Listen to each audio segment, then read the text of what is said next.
मूग, हिरवे मूग ह्याचे वडे हे लागणार आहे. त्याच्यासाठी साहित्य म्हणजे मूग हिरवे, ही जिरे, लसूण, कोथिंबीर, हिरवी मिरची, हळद, अद्रक, लिंबू, 2 कांदे आणि ओवा आणि मीठ आणि तळण्यासाठी तेल. चला मी तोपर्यंत कांदा चिरून घेते.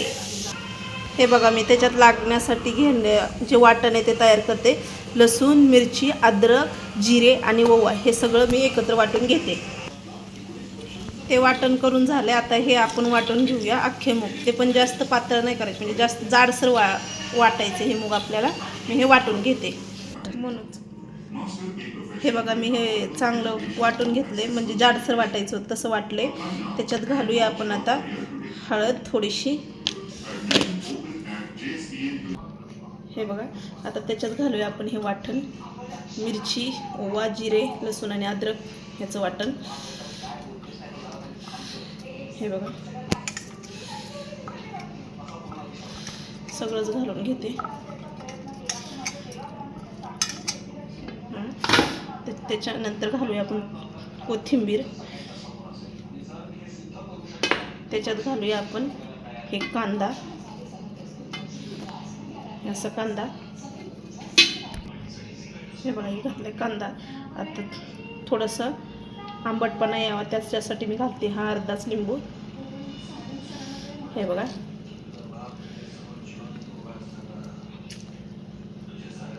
एक घट्ट घाण पिळून घेते. आता ह्याच्यात घालते चवीनुसार मीठ. हे बघा असं. हे बघा आता ह्याला मी मिक्स करून घेते हातानेच. हे बघा असं. हे बघा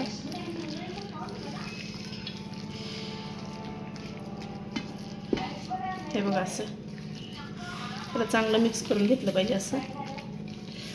तसे मी मूग बरेच दिवस झालं पडूनच होते, म्हणलं चला नवीन रेसिपी काहीतरी ट्राय करू.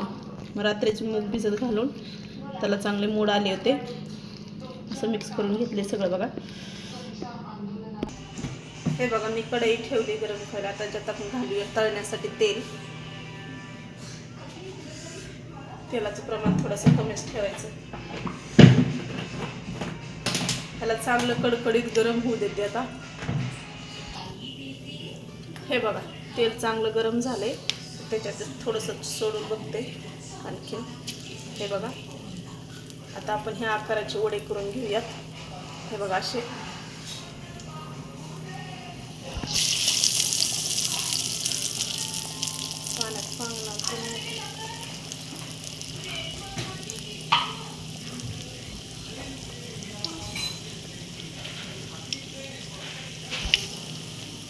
हे बघा अशा आकाराचे गोल करून घेतले तुम्ही. मी 2 सोडले.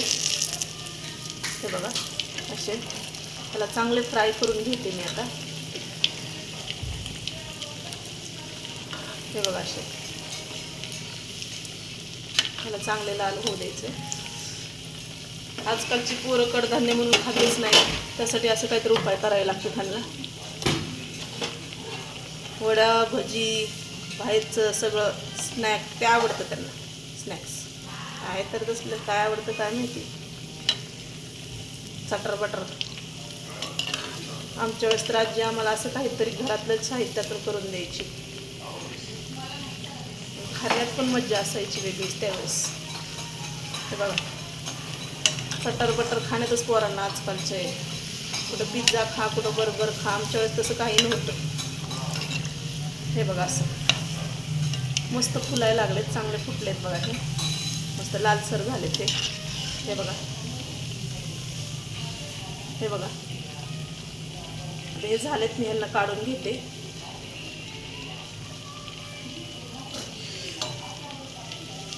हे बघा फुललेत पण हे चांगले. बघा चांगले परफेक्ट झालेत. हे काढून घेते मी.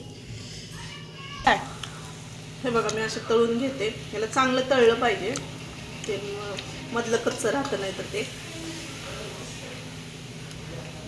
तळत तळत माझा मुलगा जो कॅमेरा धरतोय ना त्याने एकतर खाऊन पण टाकला. म्हणतोय मम्मी काय स्वादिष्ट बनवलंय तू.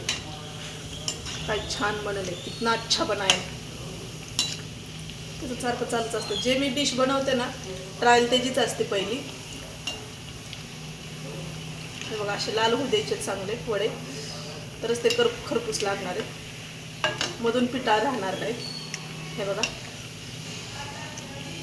लईत लई 4-5 मिनिटांनी तळले जातील, असं तळू द्यायचे असे. जास्त काळपट पण नाही करायचे, असे लालसर करायचे. चला मी हे काढून घेते, चांगले तळले.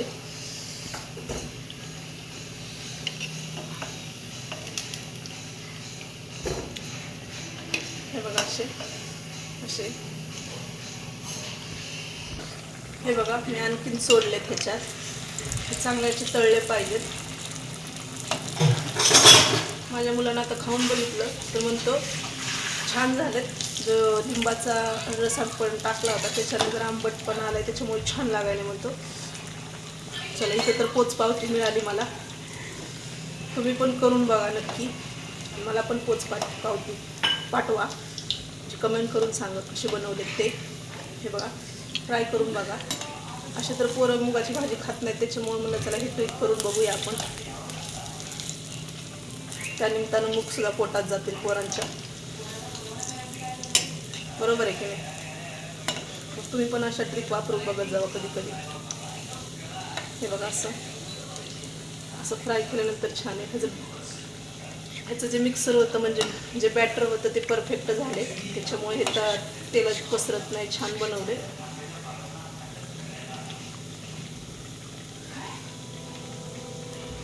हे बघा असं चांगलं लाल बघून तळलं पाहिजे असं.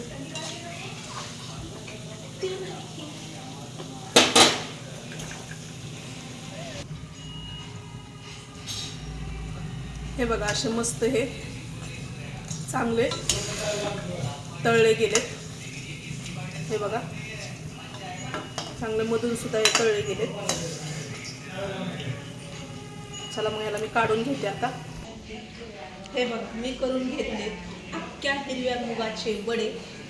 तुम्ही बी करून बघा, खाऊन बघा आणि मला नक्की सांगा कसे झाले कमेंट करून. मग लाईक करा, शेअर करा, सबस्क्राईब करा नक्की.